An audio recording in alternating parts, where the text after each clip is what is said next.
利用早斋的时候，跟我们世界各地的莲友来报告，在明朝有一位很著名的理学家，叫做王阳明。这位王先生的学问、道德都受到了世间的人敬仰。当王先生在50岁那一年，有一天他到江苏镇江的金山寺游览参拜，结果来到这个寺院里头一看，怎么这个寺院这么样的熟悉，这样好像以前就住在这里。于是呢，他就跟寺院里的出家的师父们一起到处走走看看，结果来到一个闭关房的前面，那个关房啊，门窗都紧闭着，上面还贴着封条哦。王先生一看这个关房啊，就觉得好像以前曾经在这里住过，于是他就哀求出家人帮忙打开这个门来看一看。但是那个出家人就说啊，不行不行，王先生啊，我们这个寺院里头哪个地方你都可以去啊，就是这个关房呢，我不能让你进去。他说为什么呢？因为这个关房里面呢，50年前我们寺院里的老和尚在这里面圆寂了，就是在这里往生离开了，所以他的真身呢还保存在里面，这个肉身没有坏啊，目前还坐在里面呢。为了能保存它，我们外人不能够随便进入。王先生呢非常好奇啊，就一再的哀求，希望这个出家人呢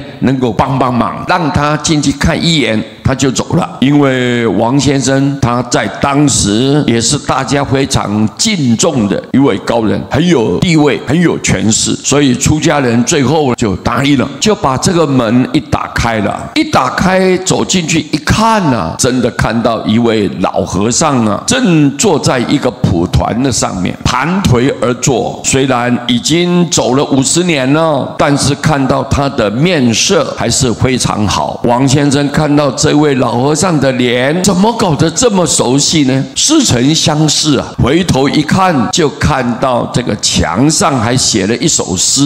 这首诗呢，就是老和尚在50年前圆寂之前，他在墙上写的诗。那么这个诗呢，他往前一看啊，上面就讲了：50年后，王阳明开门，犹是闭门人。金陵气候还归复，死性禅门不坏身了。这句话简单来讲，他说50年以后我会来转世投胎，变成王阳明了。开门的人仍然是关门的人，金陵就是神寺，去了以后，现在又回到道场来了。所以我们要相信，原来佛教讲的不坏身了，灵魂是永远不生不灭的。各位，这一位老和尚原来已经预知了未来。这个王先生是谁呢？原来就是这个老和尚转世来的呀。你看这个老和尚在墙上题的这一首诗，就是预言呐，50年之后我就叫做王阳明。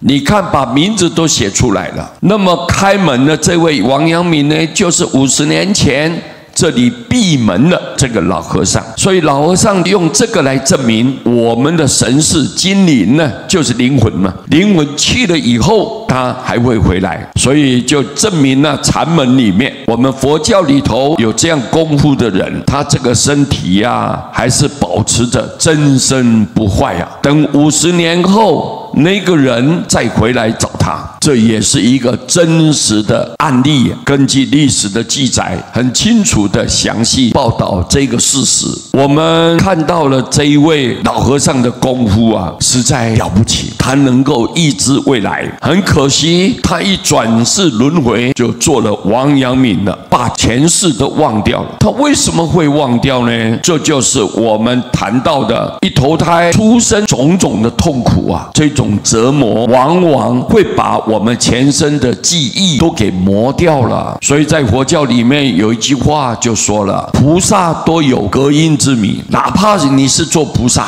你看你隔了一世以后都迷失掉，都忘掉了。换句话说，这个老和尚以前的修行功夫也就从此此中断了，就很可惜了。所以在佛教里面，我们才不断的提醒大家，要我们求生西方极乐世界，能够这一生了脱生死轮回，这样就可以永远不会迷失掉了。这也是值得我们深深思考的问题。所以佛一再告诉我们，自力靠自己的力量要能够真正的跳脱六道轮回，的确是相当困难。虽然可能你预知未来几十年之后的你某一个人身份，他叫什么名字你都清清楚楚，虽然你有功夫的底子，但是你照样来投胎，就有生老病死一样要这么多的折磨烦恼从来都没有停顿我们知道修行，万一一不小心我们选择的方向是错的，那么是不可靠的，也是不安全的。所以为什么佛陀讲说你一定要念阿弥陀佛的名号？因为阿弥陀佛名号是他力，靠阿弥陀佛的慈悲救度，他成就的名号，我们到了西方，从此之后六道的轮回就斩断了。这个才是我们凡夫众生应该选择的方法，而且我们能够做得到。我们不可能像那些老和尚修行的功夫这么伟大，那么让人家赞叹。我们虽然做不到，但是我们可以念佛，仰仗了弥陀的慈悲愿力，他无人不救这个是佛一再的强调，一再的开示我们很多的案例。一个完全罪恶深重的人，可以讲说是一个愚痴没有智慧的人，那他